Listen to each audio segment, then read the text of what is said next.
fake opposition vakomana vazvari kuita ndekuti vakutanga kukomenda on nyaya yana Trump. Hanzi what a sad moment for democracy in the US. Politics should be about improving people's lives, not hate. Glad he wasn't seriously injured. Busy kukomenda nyaya dzekuAmerica uko vachisiya nyaya dzavo dzemunomu. 1.6 billion yaya yakanzeka nikina tapa investment something yaka makambobvunza ere kunyatsoona kuti yakafamba sei.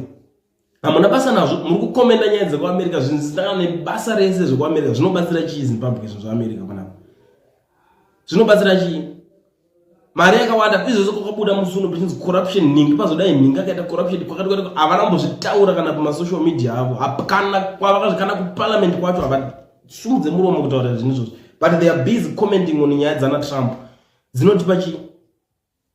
Saka vakudata maopposition kuAmerica ngavangonocontesta vari kuAmerica because before election vaiuya panapa vachiti imimi vanhu please tibatsirewo vakomana vemedia kuitira kuti vanhu vazive kuti isusu ma-MP takakoshera chii vachiuya vachiisa mazita avo vachipusha anenge aita rally kuside kwake kuti guys uyai please ndikukuinvita vanhu vese vemedia mamedia houses mutore rally yangu iyi mundibatsirewo kufambisa zvifambe zviende mberi vanhu vazive kuti ndikuita mabasa akanaka ndakazodai ndikadai.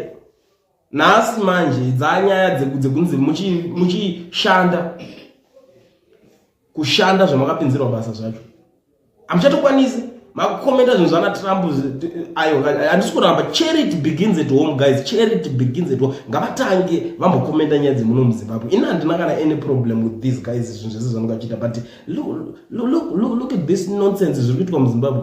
Tarisa kana corruption inoitwa kana kukanze unoipedza here uori wega kanze uranwe fake opposition hapana kana anoda kuti bufu kuzvitaura anoti aiwa Trump zvaita vazonika like Trump anozorewa hasi right zvaitwa kuna Trump hatisi kuti zviri right isusu kana kuti bandi kuti iwewe kana uchiziva kuti une basa rawo wakatopinzirwa muno munyaya idzi ngadzikomendwe nevanhu vasina mapositions kana kuti ngadzikomendwe nevanhu vekuti pavari kushanda vakashanda zvikanyatsofamba vari kuita zvinhu zvinooneka kwete ma-MP akasara achizvita ma-opposition hapana kana chinhu wani chavari kuita chine musoro ma-opposition mavo zvokuti dai zvaitobvira akatotanga kurikola dai angatori serious neupenyu aikona kungorikola vese tongoziva kuti hakuna MP we-opposition zvitori nani pana kuti zveso tiswere tichinetswa tichiudzwa nyaya dzekupenga nyaya dzekunzonzi Trump wazo mimbomirai kuti jairira ma-MP kuvhota kwatakateta kwakavamwe takatorara takamira pamaballot green paper mani musati size takararirira tiri ipapo zvikaronze mangwana maballot anouya mangwana uyai muchiuya